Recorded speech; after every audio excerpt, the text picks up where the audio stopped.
હું છું ગુજરાત પ્રદેશ મહિલા કોંગ્રેસની અધ્યક્ષ ગીતાબેન પટેલ. આજે અહીંયા હું છેલ્લા 5 દિવસથી સૌરાષ્ટ્રના પ્રવાસે નીકળી હતી અને મહિલા સંગઠનને આવનારી ચૂંટણી અને નશાબંધીના પ્રોગ્રામને લઈને આખો મારો પ્રવાસ છેલ્લા 5 દિવસથી ચાલી રહ્યો છે. આજે 6થા દિવસે મારે અહીંયા બોટાદની અંદર આવવાનું થયું છે. હું હમણાં જસ્ટ અહીંયા આવી અને મને સમાચાર મળ્યા કે આ બનાવ બન્યો છે, એટલે અમે લોકો અહીંયા દીકરીને મળવા આવ્યા હતા. આજે મારે મીડિયા સમક્ષ ગુજરાત સરકારને કહેવું છે કે તમે લોકો નારી સુરક્ષાની વાતો કરો છો, બેટી બચાવોની વાતો કરો છો, બેટીને પઢાવવાની વાતો કરો છો, મહિલાઓના રક્ષણની વાતો કરો છો, એમના વિકાસની વાતો કરો છો. ક્યાં છે આ બધું? હમણાં જ 1 અઠવાડિયા પહેલાં રીવાબા જાડેજાએ નિવેદન આપ્યું હતું કે ગુજરાતની અંદર મહિલા સંપૂર્ણ સુરક્ષિત છે. ત્યારે મેં એમને સામે કહ્યું હતું કે મહિલા ક્યાં સુરક્ષિત છે? તો આ એનું જીવતું જાગતું ઉદાહરણ હું આજે રીવાબાને બતાવવા માગું છું. માનનીય આનંદીબેન પટેલે હમણાં 2 દિવસ પહેલાં એમના પુસ્તકના ઓપનિંગ વિમોચન વખતે કહ્યું કે ગુજરાતની અંદર જ્યાં દારૂબંધી છે એના કારણે મહિલાઓ સુરક્ષિત છે. પણ મારે આદરણીય આનંદીબેનને પણ કહેવું છે કે બેન, અહીંયા ગુજરાતની અંદર દિવસે ને દિવસે બળાત્કારના કિસ્સા, રેપકાંડના કિસ્સા ખૂબ વધી રહ્યા છે. આજે હું આ હોસ્પિટલમાં આવી છું. એ દીકરીની ઉંમર 14 વર્ષની છે અને દીકરીને કામ કરવાના બહાને જે શખ્સ એના ઘરમાં લઈ ગયો અને કોઈ ઘરમાં હતું નહીં અને દીકરીને પાછળથી પકડી અને રૂમમાં પૂરી દીધી અને એના ઉપર આ કૃત્ય કર્યું છે. 1 વાર નહીં પણ 3 વાર આ કૃત્ય એ દીકરી સાથે કર્યું છે અને દીકરી અત્યારે સગર્ભા અવસ્થામાં હતી.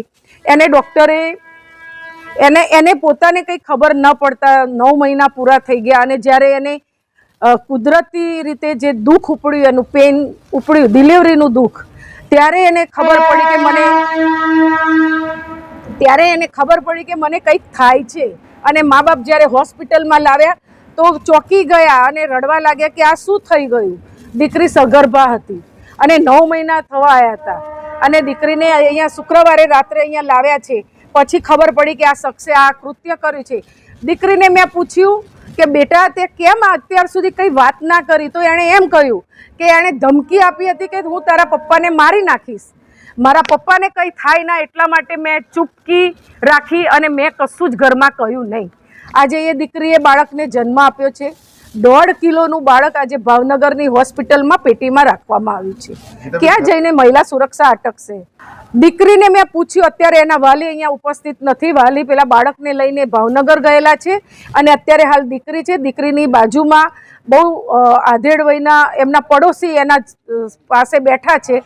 એમને આ માહિતીની ખબર નથી, પણ દીકરીએ એવું કહ્યું કે એ શખ્સ કરશનભાઈ નામ હતું એનું અને એ શખ્સ અર્જણભાઈ નામ હતું એનું અને એ શખ્સને મારા મા બાપે ફરિયાદ કરી છે અને એને જેલમાં પૂર્યો છે. આટલું જ દીકરીએ મને કહ્યું છે. હવે સત્ય હકીકત શું છે એ અમે પણ તપાસ કરવાના છીએ અને આજથી અમે લોકો એ શખ્સને કડકમાં કડક સજા થાય અને આવું ફરી આવી નાબાલિગ અને માસૂમ દીકરીઓનું આ રીતના શોષણ ન થાય અને આવી કૃત્યનો ભોગ ન બને એનો અમે લડાઈ આપીશું. કચ્છમાં બાગાયતી ક્રાંતિ બાદ જળ ક્રાંતિ માટે તત્પર છે શ્રીનાથજી એગ્રો કોર્પોરેશન. ખેડૂત મિત્રો માટે ખુશખબર, ખારા પાણીમાં પણ થશે ભરપૂર પાક. સબમર્સિબલ પંપના ડીલરો, ઇરિગેશનના ડીલરો અને એગ્રો સર્વિસ સેન્ટરના વેપારીઓ માટે બહોળા વેપારની સુવર્ણ તક એટલે કશ્યપ એન્ટીસ્કેલ સિસ્ટમ. આ મશીન ખારા પાણીને પણ ખેતી લાયક બનાવે છે. આ મશીન મેગ્નેટિક નથી, ડીલરશીપ આવકાર્યા.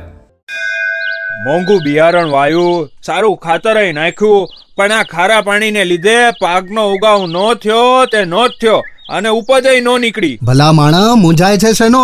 ખેતરમાં લગાવ કશ્યપ એન્ટીસ્કેલ મશીન, જે ખારા પાણીને બનાવે ખેતી લાયક અને ફળદ્રુપ જમીન સાથે આપે મબલખ પાક. સંપર્ક Shrinathji agro corporation, Prahlad Nagar road, SJ highway, Ahmedabad.